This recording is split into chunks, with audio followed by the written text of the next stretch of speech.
In this era of grave spiritual crisis, it is not enough to simply know about your Catholic faith. That is why we need a Catholic Toolbox to equip us with the practical skills necessary to live our Catholic faith to reach our ultimate goal, which is heaven for all eternity.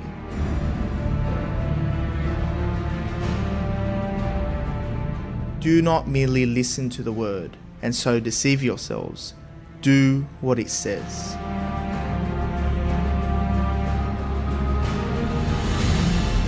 Join us every Tuesday night at 8 p.m. for the Catholic Toolbox as we hand you the tools to go forth, live the faith, and change our modern world today. Live on the Voice of Charity.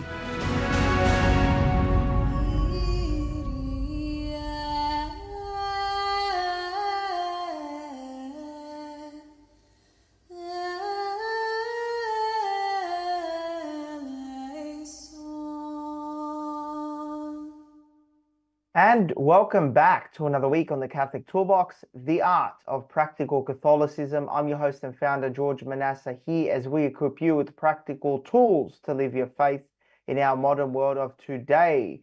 And this week, I welcome a friend of mine, Kevin Bailey. Welcome back to the Catholic Toolbox. Great to be here, George.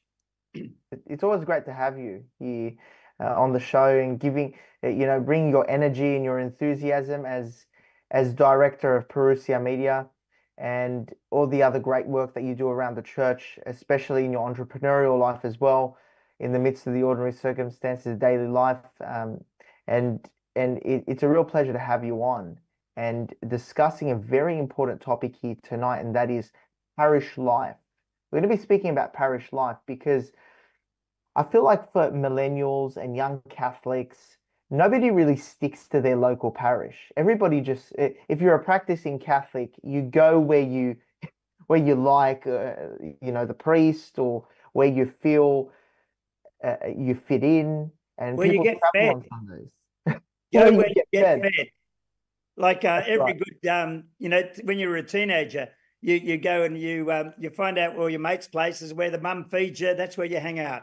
So the thing is, with our faith, we shop around a bit and we go wherever we're being fed. And so we're mobile these days. You've got a car, you've got wheels, and so the loyalty to the local parish isn't quite as strong as it used to be in previous generations. Absolutely. Yeah. I think the local parish for many people is simply the weekday mass, or if they need to get to mass during the week, where's convenient, where's local. But when it comes to Sunday and you have free time, that's the ultimate test. You have a lot more free time. You can travel, whether you go to a certain parish or a chaplaincy or the traditional Latin mass or any other Eastern rite. People make the effort to go out of where they live into other local parishes or a parish or wherever they go to mass. But speaking tonight about parish life and growing and improving parish life, you're involved in a particular parish renewal. If you want to introduce our listeners to that you're involved in and that you're a part of. I'm the Executive Director for Australia and New Zealand of Divine Renovation. Divine Renovation is a ministry or a movement that was established by Father James Mallon, who is a priest from Nova Scotia in Canada. And he, as a youngster, when he was about 16 or 17, went away on a church weekend.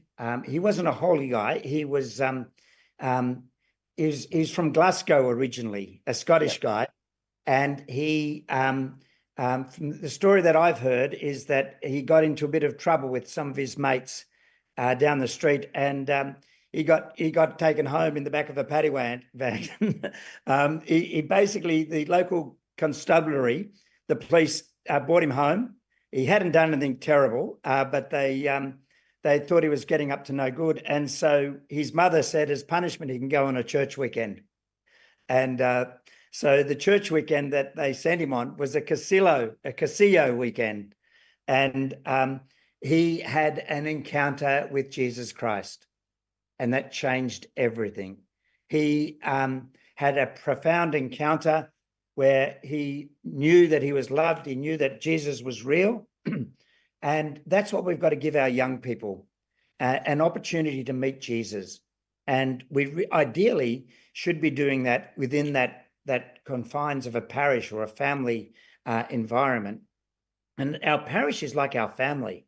And so Father James got very involved in the movements. As you know, there's lots of movements. There's Charismatic Renewal, there's Teams of Our Lady, there's Concilio, there was Antioch that used to be around when I was a young person.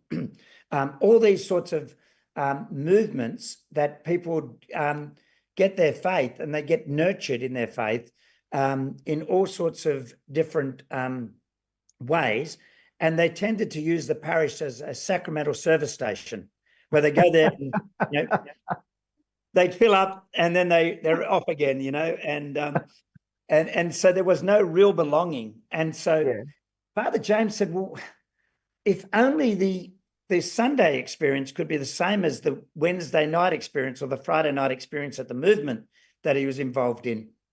And he thought, it shouldn't be like this. And so that got him really thinking. When he went through seminary, became a young priest. And when he finally became a parish priest, he thought, I've got to put this into action.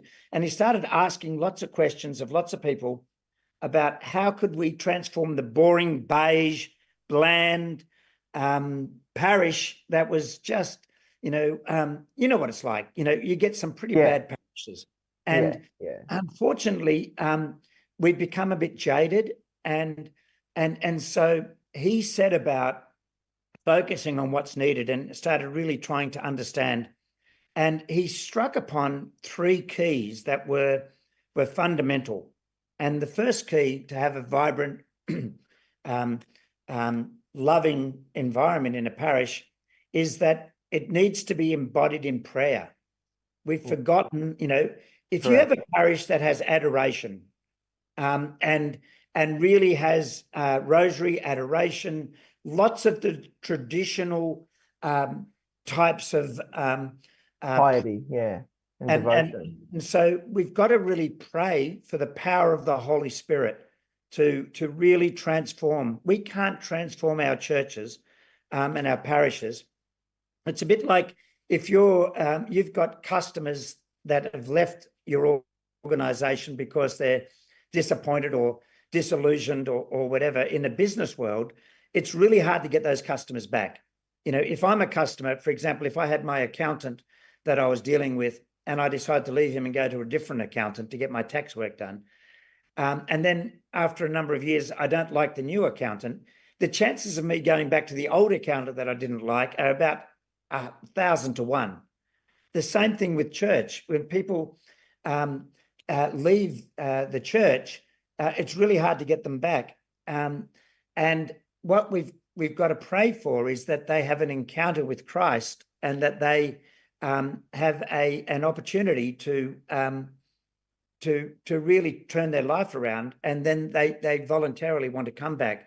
But we've got to have a place that is welcoming for them. And so the second really important key is to have a parish that is welcoming, that is reaching out to the people outside of the parish. A parish should be the only club that exists for its non-members. Most clubs exist where they provide services to members, and whether it's a leagues club or whether it's or affiliate members. Affiliate members, you know, exactly. And really, with letters of recommendation.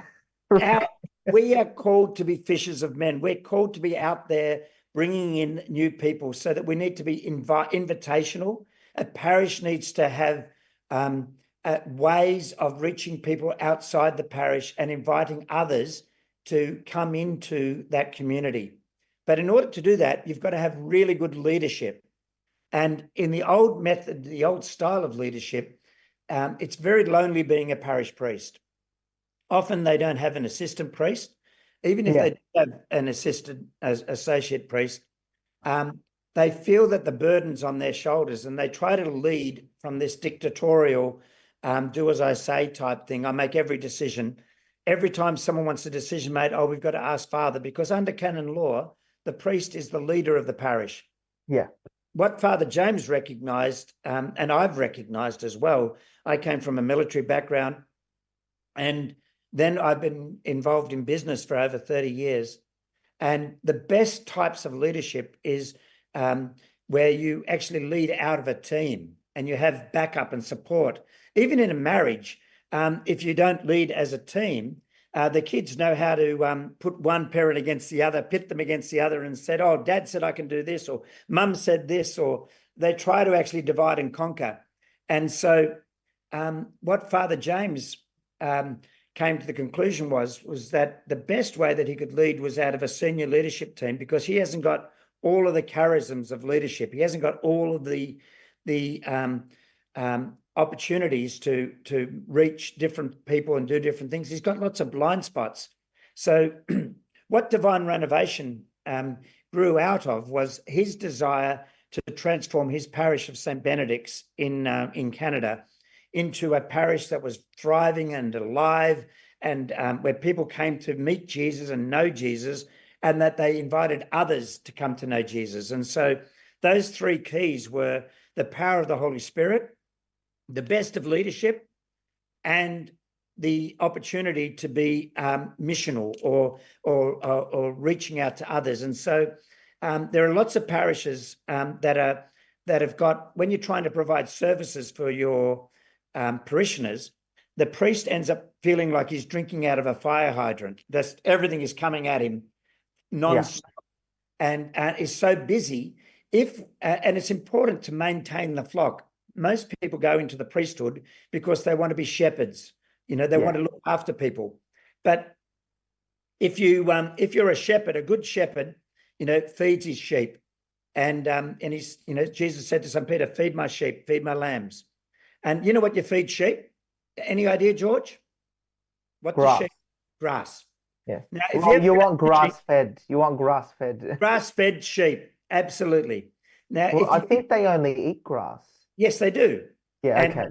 So the idea is that if you feed sheep grass, so that the bait that you're using, if you're going to become a fisher of men, you put grass on the end of your fish hook, you're not going to catch many fish. So we're using the wrong thing to get the people outside of the flock to come in. And so being a fisher of men is a very different skill set to being a shepherd where you're feeding the sheep. And so a parish relies on all of the parishioners being invitational and inviting people to come. And we find that using the Alpha program, which is a 10-week or an 8-week program where you invite people to a meal, they can ask questions about life and the meaning of life. They can ask questions about who is Jesus, what's life all about, what is Christianity, any hard questions they have. And they watch a 20-minute talk, and then they have a meal together around the table, and then they get to discuss a few questions. And that environment seems to work really well for giving people an on-ramp to come and taste and see and to explore our faith. And what happens is people belong. They feel like they belong to this group, and then they start to believe, and they have an opportunity to invite Jesus into their heart. Yeah. And then what happens is they start to behave. But unfortunately, we've got it the other way around. We try to make people behave before they can belong, and then they can believe. And so, when they believe, and so what we've got to do is we've got to flip it upside down and get people to belong and accept them where they're at, where they might be living in sin, or they might be broken, or they might be, have all sorts of problems. They can come along and they can actually have a meal with us. They can enjoy the company. They feel that they're not criticized or judged. And then gradually they start to believe, and then they can repent, and they can actually belong. And then they start to behave. But we shouldn't have as a prerequisite for people to be in our parish that they have to behave in the first instance. Okay. And, the idea of being invitational, if you look at the average parish, let's say there's 1,000 people in a parish. If it's a Maronite parish, it's probably 2,000. Or 50,000. or 50,000. Let's say on average, let's say 500 to 1,000 people are going to Mass on Sunday. And then you have the RCIA, and people are coming, new people coming, adult baptisms. If you had 5 or 10 people in your parish getting baptized, you would think you're doing really well at Easter. So every year, if you got 5 or 10 people coming to faith, then you'd think you're doing really well. The trouble is we have more than 5 or 10 people dying every year and going out the back door. So if we have 5 or 10 people in a parish of 500 to 1,000 people, that means that on average, people in that parish are bringing, on average, 1 person to Jesus per century. There's 1,000 people in the parish and 10 people per year. Yeah. For the parishioners in that parish, they're only bringing 1 person to faith per 100 years. That is appalling. We are not per person. In everyone in the, it's all our responsibility. It's not the priest's responsibility. It's every baptized Catholic's responsibility to be sharing the faith. That's shocking. That really is shocking. It is damning. Would you accept that as an entrepreneur running a company from your employees? As an entrepreneur, as a businessman, if I had a business that people were bringing 1 customer per century, I wouldn't be in business for very long. In our Catholic schools, we have 98% of kids matriculating or finishing HSC. 98% of them are not practicing their faith by the time they finish Catholic education. We have about 2% those are the numbers. We've got now 92% of Catholics are not practicing their faith. 8% of Catholics go to Mass every Sunday. And even a smaller percentage go to confession. And so what we've got is a challenge that's put before us, that we don't have to be this way. You know, one of the things that Divine Renovation has been established to do is to bring hope to priest, life to parishes, and people to Jesus. Hope to priest who are jaded, and it's not their fault. They've just become burnt out and feel like the hopelessness of the whole thing. So they just go through the motions, and they're not much fun. And the time has come to put fun back into the life of our priests and fill them with joy and hope. And when you bring life to parishes by having a senior leadership team working with the priest, transforming the parish, and actually finding people to come to rejoin the parish or to actually come to the Catholic faith for the first time, they become like reformed smokers, and they're so on fire for the faith. You know, new Christians are unbelievable.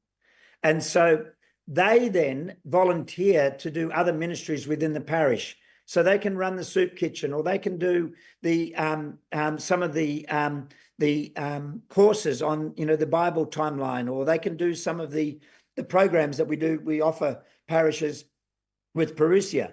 They can get involved in helping young couples that are bringing their children for baptism, or they can be involved in the sacramental program, or they can be involved in running Alpha or doing other things. And so, or a mum's Lenten program.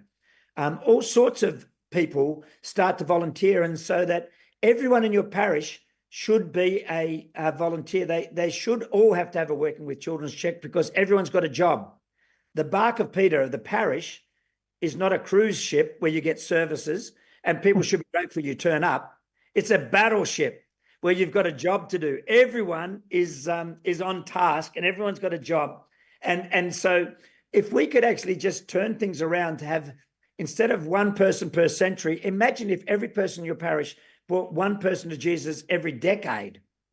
We would have 100 people turning up for RCIA every Easter, not 10. And not to mention all those people having families and children and compounding over 10 to 20 years and 30 years. Oh, it's a game changer. And so, you know, what we've got is we've accepted mediocrity for far too long. That's right. And Jesus doesn't, you know, Jesus talks about take up your cross, and we're looking for comfort. and we're thinking we're doing okay. We're the big brother in the prodigal son. We're the one who's, we didn't go off and squander everything. And so when you hear the story of the prodigal son, which character are you? Most of us are the big brother, and we get really angry because the prodigal son comes home and the father wants to kill the fattened calf and have a party for him because he's come home. We say, hey, what about me? I've been going to daily mass and I've been going to mass every Sunday, and we think we're so holy, but we're not. We're all flawed and we're all broken, and we should rejoice in the prodigal son coming home, and we should rejoice in finding people who've got no faith or who are lost. Jesus, when I think about my wife, and one of the things that she has been very good at doing in our marriage has been saying, she would say to me late at night, she'd say, what's on your heart? And so like all good wives, they want to know what their husbands are thinking about and what's important to them. And they want us to share our heart with them. But being an Aussie male, I'm like, nothing's on my heart. And why are you so annoying? Why do you ask what's on my heart? But really the reason she was asking me to open up, and it's really be vulnerable and to open up and to share my heart, is because it's really important for us to know each other intimately and to be close to each other so that we can have that marriage bond. And so I used to get really frustrated, but when I knew what was behind her request, then that really opened up my heart and allowed me to share. So I decided to use this on Jesus. I thought this is a good technique. She's used it on me. So I pray, what's on your heart, Lord? What's on your heart? Open your heart. Okay. I want to know you. I want to have a relationship in the way that my wife wants to have a relationship with me. I want to have a relationship with you, Lord. I want to know what's on your heart. So I'd sit in adoration and say, what's on your heart, Lord? Open your heart. And you know what's on Jesus's heart. He wants the lost sheep. He wants the broken and the lonely and the outcast. He cares. His heart breaks for the people who are not in church. His heart breaks for the people who are lost. And he leaves us in church and goes off in search of the lost sheep. And so what's on Jesus's heart? If we want to be close to the heart of Jesus, it's got to be on our hearts, that we care desperately about those who don't know the Lord, and not just get into our little club, our little cliquey group, that we can go from, one club or one group to another, and we get fed and we go wherever we're fed and we think, oh, this is great. I love it. I'm feeling good. I'm comfortable. And as long as I'm being fed, I'm okay. But Jesus didn't say get fed. He said feed my sheep. Exactly. He said, be fishers of men. He puts us to work. He loves us so much that he gives us the opportunity to be the conduit that he's going to work towards. That's such a privilege and such an honor. And so he says, take up your cross and follow me. And the cross has got splinters and the cross has got nails and the cross is hard. And quite frankly, as men, particularly, the idea of us doing the thing that is hard is what invigorates us. And millennials are looking for the hard thing. That's what Jordan Peterson tells people. Do the hard thing, don't just, and we want to offer our young people softness and easy route. Yeah, that's right. And what they search for is the hard thing. They want to do the courageous thing. And so we need to recognize that our nature as Catholics is to actually be heroic and to actually lay down our life for what is on the Lord's heart, which is the lost and the broken and the lonely and the dispossessed and the people who've really are not comfortable. And we go out of our comfort zone to invite others, and we actually start transforming the parish, and the parish comes alive and it becomes the center of our life. And where we get involved in volunteering to lead the different groups that are doing different things. And even though we're busy, even though we're caught up, I think of my brother-in-law who unfortunately hasn't gone to mass for 30 years. He's really left the church when he was a teenager. And and yet he's a really good guy. But what's happened is as his kids became teenagers, he got really involved with the local footy club. Yeah. And he then ended up volunteering to become the secretary of the local footy club. And they say you only get out of something whatever you put into it. And so he's literally down there, 5 or 6 days a week.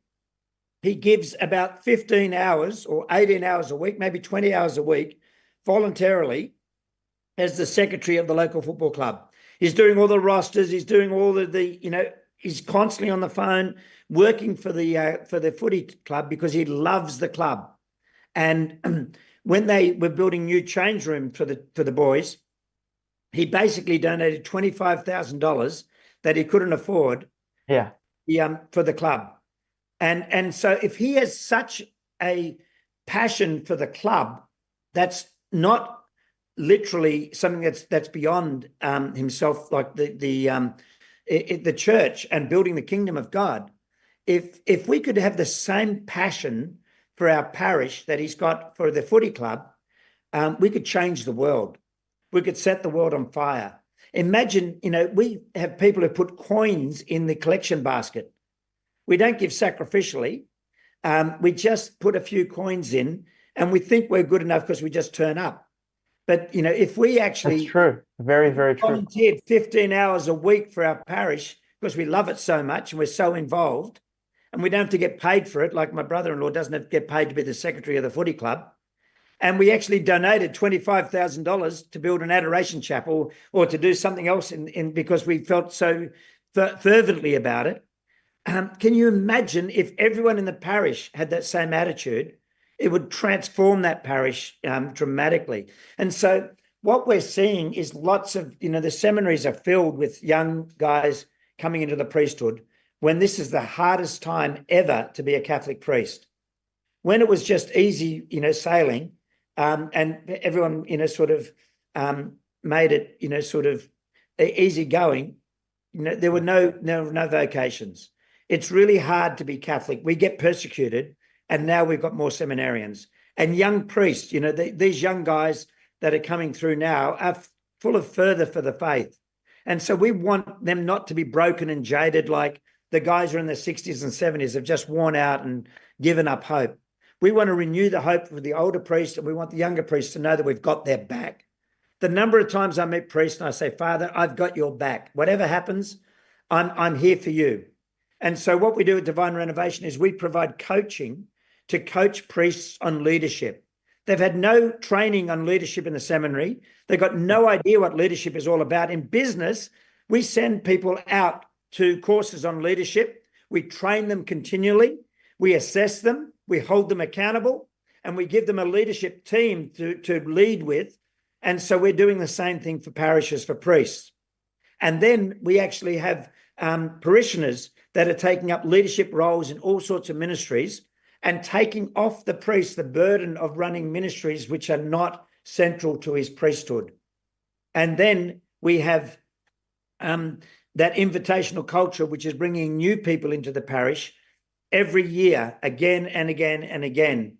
And That's then right. we actually challenge people to really make the parish the centre of their life. And then their children, we can have children's ministries and we can have all sorts of other ministries that people are working in. But the fact is there's no room in your parish for passengers. That's everyone in the parish has a responsibility and has a job. And everyone in the parish is going to give, according to their means, but also beyond their means sometimes, like my brother did with the footy club. So these are the sorts of things that can literally change parishes. I've seen literally we're working with 540 parishes around Australia and New Zealand now. 504. Around Wow. the world, we're working with amazing. over 5,000 parishes. In less than 10 years, our ministry has been operating, and it's just growing like wildfire. And it's very exciting. And I've seen so many priests change and turn around, and they're filled with joy and filled with hope and filled with passion for their priesthood. And so I thank priests for their priesthood because what it means to me and what the difference it makes. And they, priests are always getting people coming up to them. If they get a phone call or a knock at the door, someone wants a piece of them. Someone wants something. I turn up the door of the parish and knock on the presbytery door, and I say, I've just got this fantastic bottle of wine, Father. I thought you would like it. Thank you for your priesthood. Here's a gift.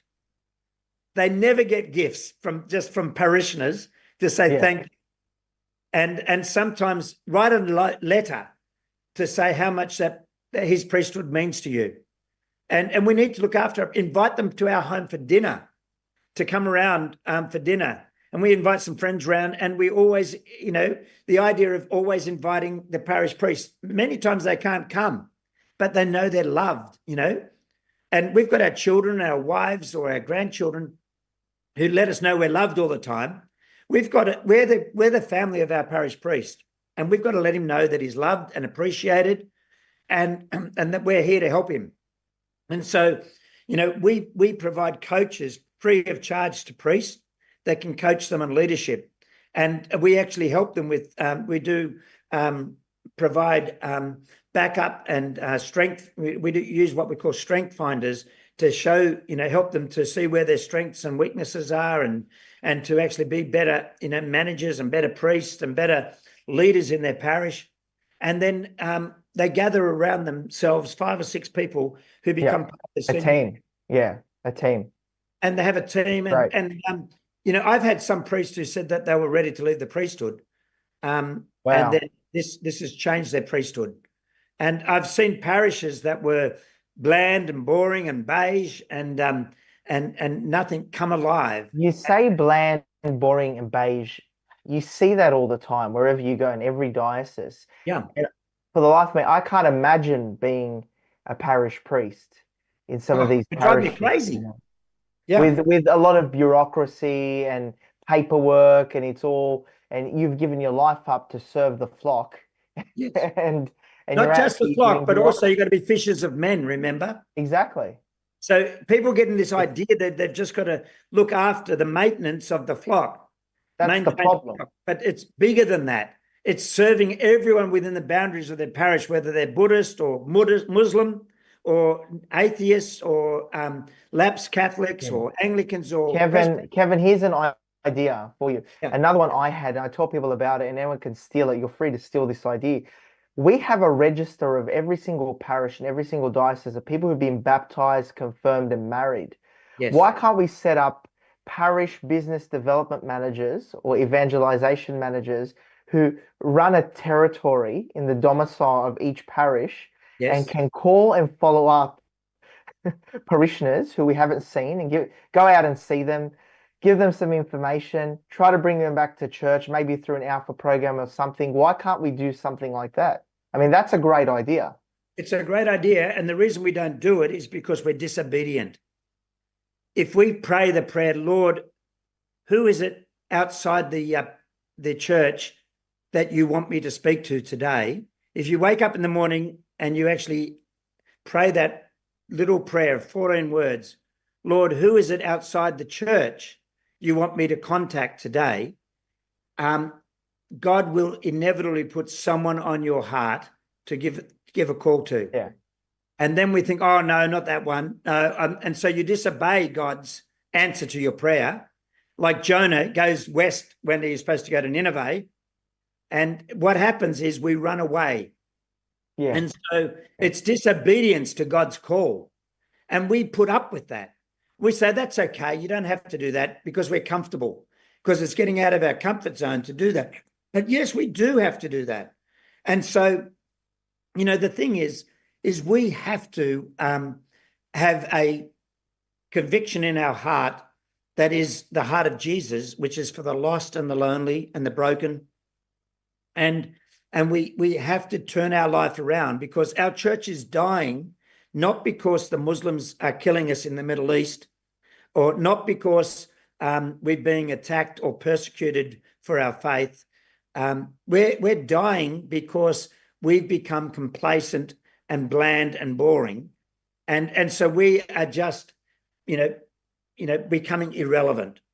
And yet only each and every individual person can change that in themselves and their own family.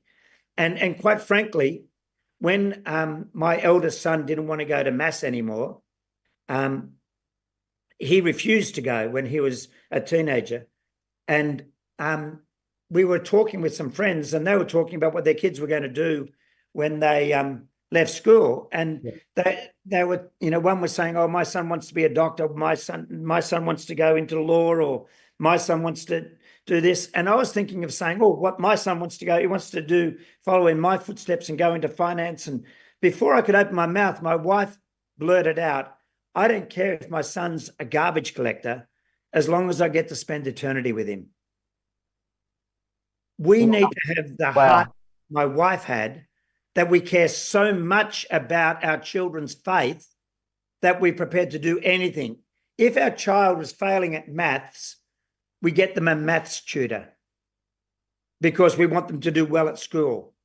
If my child was suffering from anorexia, we get them a psychologist because we don't want them to starve themselves to death. If my child doesn't want to believe in God or want to go to church anymore, we say, "Oh, well, you can't make them."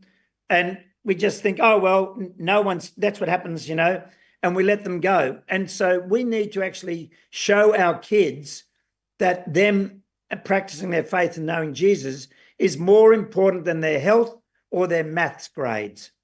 And that requires us to take our faith seriously.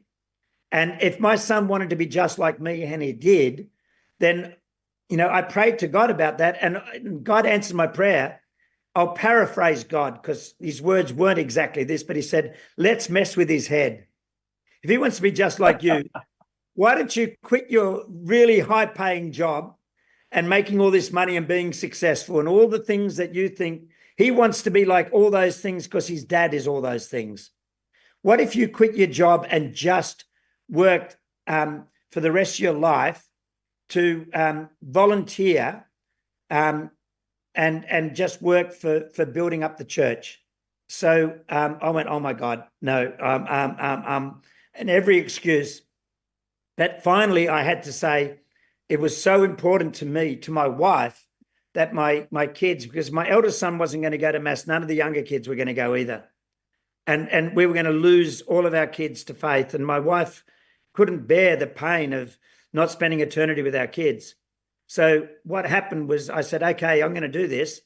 And so I had enough money saved up, fortunately, my retirement savings. But then, 14 years ago, I sold my business and I haven't earned a cent since.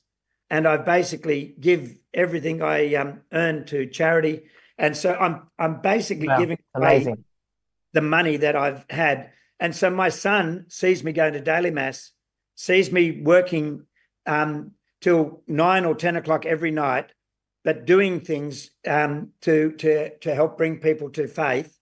And he wants to be just like me. I didn't bring him around. He went to World Youth Day and someone else inspired him, and he ended up giving his life to Christ. And now he goes to daily mass and takes his daughter to mass every day. And he prays the rosary, and he's got a most amazing faith. And my other kids, they're following in his footsteps. And so what it takes sometimes is a radical transformation of our life to be serious about our faith. And our kids, if we're really serious about our faith, our kids will follow in our footsteps. The question is, have we been serious enough about our faith? And it's not over. My kids, a couple of them are a little bit, maybe not. They miss, occasionally. So I think what we need to do is pray for our kids every day, and pray that they have an encounter with Christ and they surrender their life. And if we had more Catholics doing that, instead of just going to mass on Sunday and just living a life the same as everybody else, if someone came into your home, would they recognize that home as Catholic? If someone came into a parish, would they recognize it as Catholic? But the fact is that we're just living like everyone else, going to the footy, following the footy, doing all the other things, and giving our $2 a week to the plate, and racing to get away from mass as soon as communion has been finished, and we've, sacramental service station, we've filled up and we're out of here. we've got to change our lives. And my life in the last 12, 13 years has been more filled with joy. I've met some of the most extraordinary people that I would never have met if I'd stayed in my business career. And financially, I've been able to show my kids that, maybe they won't get such a big inheritance, but they've become more generous and they've gotten much more involved with their faith. And I think that's the key, is that we've got to be able to have people in parishes turning their lives around, and we've got to find other men for our young men, and women for our young girls that can be role models. And they look up to role models. They look up to their mum till they're about 7. They look up to their dad till they're about 14. Then they look up to some other, Shane Warne or some footy player. Yeah. But we've got to have, or some bikie, or some gang member if we're not careful. So we've got to actually put into their lives really solid men. So I've got lots of mates that are involved in our parish, involved in our faith, and I basically befriend their kids, and I get them to befriend my kids, and to be mentors to them. And that's what parish life should be all about, where it takes a village to raise a child. And so my son, who's 18 now, my youngest son, he knows a couple of my mates, and he thinks they're awesome blokes because they pay attention to him, and they give him, they give him time, and they take him to the footy, or they invite him that we go skiing together, or do things together. And one of my mates, my son, he surfs. Now, I'm a lousy surfer, but nevertheless, my son decided that he wanted to go surfing, and so we got him a surfboard. And then my mate who surfs, he's in his 40s. He's a really cool dude. Yeah. And so he's a convert to the Catholic faith, and we helped bring him into the faith. And so there he is, taking my son down surfing, and talking about Jesus as they sit there waiting for a wave, because he's a new convert, so he's full of the faith. And so it's amazing. Personal apostolate is absolutely amazing, to do that personal apostolate in your day-to-day life. Yeah. With other people. Yep. And let's now go into the 3 practical tools. Many people, I'm sure, undoubtedly inspired tonight by everything that you're saying about the Divine Renovation Program, reinvigorating the priest, putting an A team around him so that they can work together and execute and get things done. But somebody listening here tonight, everybody's part of a parish, whether you're Catholic or looking at joining the church. What can we do to take action? Yep. Today, what are some 3 practical tools for people listening here tonight to take action tomorrow or now? Praying for a change of heart, praying for the cross, praying. Now that's a hard one. This was the hardest prayer I took. It took me months and months and months before I would pray it with conviction. You know how we can pray to the saints in the Catholic Church? We can say, Mary, pray for me. Saint Joseph, pray for me. Saint Augustine, pray for me. Saint Simon of Cyrene, do you know who he was? Yeah. The man who helped our Lord at the cross. He helped Jesus carry the cross. Yeah. What a privilege. Can you imagine if in some way you could alleviate the suffering by a tiny little bit, even just to actually put your shoulder to the cross and to help Jesus to fulfill his destiny, to actually wrap your arm around Jesus and to actually let him lay his burden upon you. If you love someone, when my little daughter broke her arm when we were skiing, and she was in so much pain, and they're trying to straighten it a bit so they could put the plaster on, and she's screaming in pain. And my prayer was, just let me have the pain. Let me take the pain off my little 12-year-old daughter. I just don't want her to hurt. I love her so much that I want to share her pain. I want to take it off her. Simon of Cyrene was able to do that for Jesus. And so I thought, okay, I'm going to ask Simon of Cyrene, can you pray for me to help to help Jesus carry the cross that burdens him of the people who don't know him or are not. Could I help carry his cross like you helped him carry his cross? And I went, oh no, that's a bit too scary for me. So I didn't want to pray that prayer. It took me 3 or 4 months before I had the courage to pray, because when you pray for something, it gets answered. So we need to pray for a change of heart, that we will be prepared to take up the burden of the cross, of transforming our parish and take responsibility for it. So prayer is the first thing that we can do. Something practical that we can do in addition to praying is we can actually do something for our priest. We can love our priest, buy him a bottle of wine or a bottle of whiskey. Something about priests, they like wine and whiskey. I don't know. They must be all alcoholics. Good Catholic thing. Good Catholic thing. Part of Catholic tradition to drink. You bet. So buying them a gift or inviting them for dinner or inviting them around for a barbecue, again and again, even though they can't come, and not being ashamed of having a priest turn up at a barbecue with our mates, and being, a few men, we have a open fire pit, and I invite a few mates around, and then I invite the priest around. Great conversations come out of having a priest at a party, and Yeah. I just But they don't get invited. So doing Exactly. those sort of things, or writing a letter to your priest, that's a practical thing you can do. Yeah. Number I two, just volunteer. I just turned 30 over the weekend, and Congratulations. thank you so much. I had a dinner for my 30th, and having a priest there at the head, the table, Yes. for our dinner, and having a mate of mine who's Jewish, and mates who are atheists, great conversations, Yeah. start, it's really beautiful. Yeah. It really is, to have a priest there. Many graces flow from that. But the thing is it's great for us, but what I'm saying is what it does for the priest. Exactly. Where he feels loved, where he feels wanted, where he feels part of things, where he's important to us. And we're not asking anything of him. We're asking, what can we give you? How can I bless you, Father? What do you need? What can I do to bless you, to give you something, to help you, to assist you, to let you know that you're loved? I've shouted priests to go on a pilgrimage.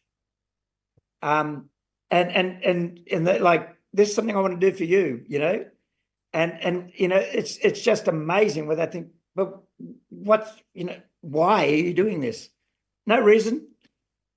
So that's another thing that you can do. We're supporting them in their vocation, because many priests lose their vocation. Yeah. You and I have heard many stories where good priests leave the priesthood because they're overwhelmed by bureaucracy, they're overwhelmed by so many things, they're not supported in their vocation to which they gave their life to. And then no wonder the devil capitalizes on that, and we're all human, and they end up leaving the priesthood. I mean, it's shocking if we don't support our priests. That is a wonderful blessing for my ministry, is that I get to travel all around Australia. I did a big road trip for New South Wales. I drove from Melbourne up to Albury, then to Wagga, and then right up through That's not that far. to Bathurst, Armidale, then out to Moree, back down through to Wagga, and then I went across to Tumut, and then it was amazing. 11 days on the road. Every night I stayed in a presbytery, and I bought a gift for each priest, a bottle of wine, and we had dinner together, and we talked about what's going on in their parish, and it was like, that's one of the blessings, is I get to befriend some of these guys that are quite often lonely, and their own parishioners are not befriending them, and so that's really important. Another practical thing is volunteer. Tell your priest, I'd like to run Alpha in our parish, and get a few people together. And it's so easy to run, because you just put a videotape on, and you and then they give you all the questions, they give you all the materials, all the resources, and you get some people who sit as a table host, and we give you the training. I'm on the board of Alpha Australia as well, one of the other ministries that I'm involved in, and that's a practical way. You could run a Jeff Caven's Bible timeline that in your parish. and you can just volunteer to do 10 weeks where you sit, where you actually put something on for people to learn a bit more about the Bible. You can actually, there's so many things you can actually volunteer. One of the things my wife and I did when we had young children, we said to the priest, you know, when people come to the priest and they say they want to get their kid baptized, but they're not practicing, they're not in the parish, and then the priest has to do some preparation for baptism. And so after the child was baptized, you won't see that couple again until the child turns 5 and they want to go to the local school. And then they start going through the parish, you know, a few things with the school when they do first communion and first, you know. But what we did was we suggested to the priest that we would have a home mass where once a month, and we'd get the names of every person who was getting their children baptized, and we'd invite them. And every month there was 1 or 2 extras. And so by the end of 2 years, we had about 20 families or 30 families that had had their children baptized. And every month we'd invite them to come to a mass at our place, and we'd order in pizzas and wine at the end of mass. Beautiful. And we just gave everyone pizza and a bottle of, and we had a glass of wine. And what happened was some of these couples would just come and they had a social time with us. And so all the kids used to call it the pizza mass. And the easy thing to do. And so as a ministry, that's something you could do is say, could we, and then our parish priest came and said mass. Another thing, and so just getting involved in the First Communion program or confirmation, or there are so many things and jobs and tasks. You could actually help run a soup kitchen or get adoration chapel going, or the things that the priest doesn't have to do, but if lay people volunteer to get people together. So yes, it's hard. You've got to give you some time. You've got to volunteer. You've got to get involved in things. But I can't believe the number of people that are so lazy that they don't volunteer. They don't get involved in the parish. And so, you know, people, it's easy. It doesn't have to be something major. It doesn't have to be something major. I know it sounds like we're doing so much, but it could be one thing where you start one of these one little million things that I could rattle off hundreds of jobs, hundreds of things you could do. Write a letter, give a bottle of wine, invite a priest around to a fire pit, invite a priest around for dinner with your family or with friends. Run a 10-week course, which sounds like it's big, but you know, surely you can do it, and then it comes to an end. Get involved in the baptism program, where you volunteer once every 2 months to have a couple come around to your home and talk. There's a little series that Parousia has called Reborn, the Ascension Press puts out about baptism. And you put on a video and you watch a video with them and talk about it afterwards and have a cup of tea. It's not too hard. You could do that, you know, for 3 weeks, and then they get the child baptized and you go to the baptism. So one person from the parish knows them and is at the baptism so that they feel they belong in the parish. You know, like if you did that once every 2 or 3 months, you know, there's lots and lots of things. If you only want to do a little thing, you know, my question though is, first, pray for a change of heart so that God transforms your life, so you take up your cross and you do more than one little thing. You know, I'm sick of giving everyone the minimal, you know, the minimum viable business plan, minimum viable product. Sure, do that, but you know, my sense is step up, and your life will never be the same, and it transforms you as well as transforming your parish, as well as transforming the way I think about it is, what else do we want to be doing with our life? Our skills, our time, our money, and our entrepreneurial spirit. What else do we want to be doing with that, other than using whatever skills we have in a secular sense or personal sense and put that into the church? What else do we want to be doing to save souls? I can't think of anything better to be putting our resources and energy and spare time into.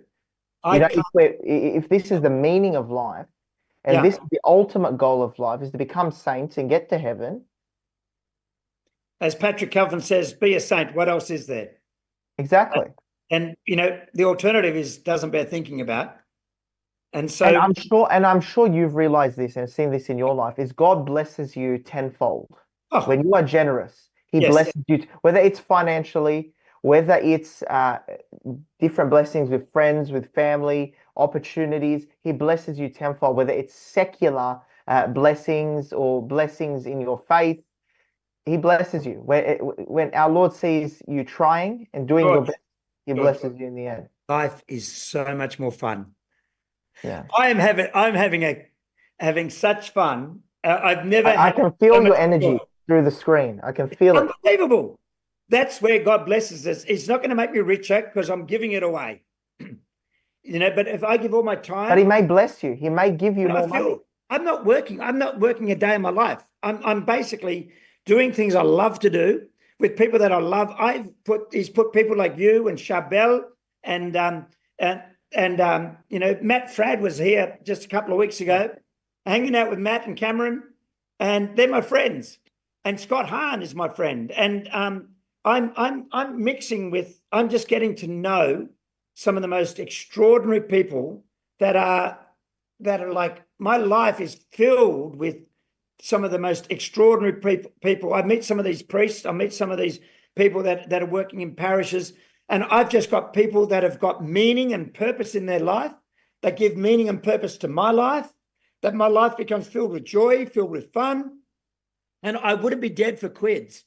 That's the way that God is able to bless us.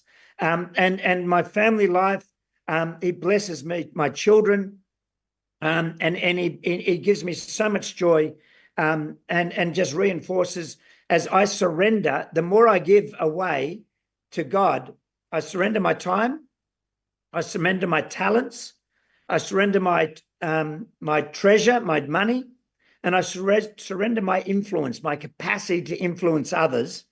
I put into influencing for the sake of Christ. And that's why God gave me each of those different skills. And so I feel like I'm living the life that I was born to live. And I'm sure, and I see that in so many others, that they come to work, they come to their parish, they come to the things that they're doing. It's not a drudgery. I think of taking up the cross, and I'm expecting to take up the cross.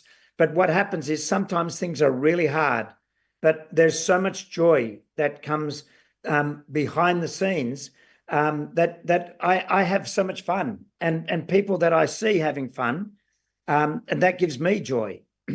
So, there's so much to be done, and I just think I could do this for the rest of my life, and it's just so worthwhile, and it's exciting. It's so much better than buying a Lamborghini, I can tell you.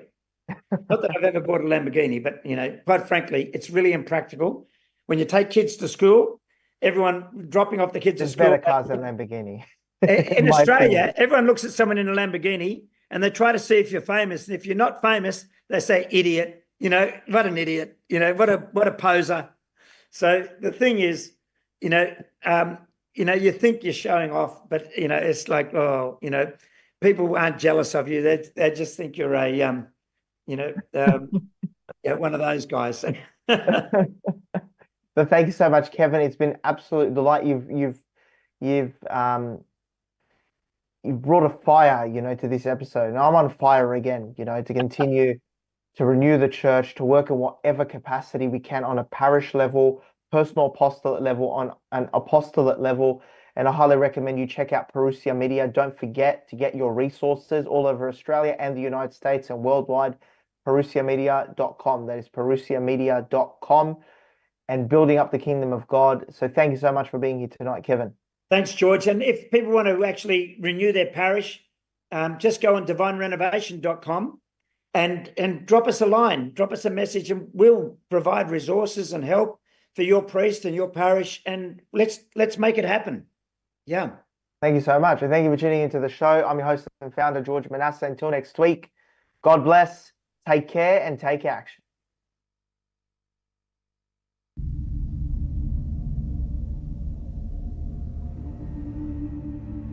In this era of grave spiritual crisis, it is not enough to simply know about your Catholic faith. That is why we need a Catholic Toolbox to equip us with the practical skills necessary to live our Catholic faith to reach our ultimate goal, which is heaven for all eternity.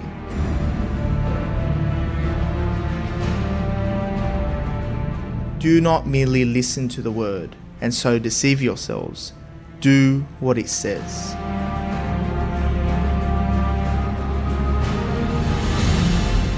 Join us every Tuesday night at 8 p.m. for the Catholic Toolbox as we hand you the tools to go forth, live the faith, and change our modern world today.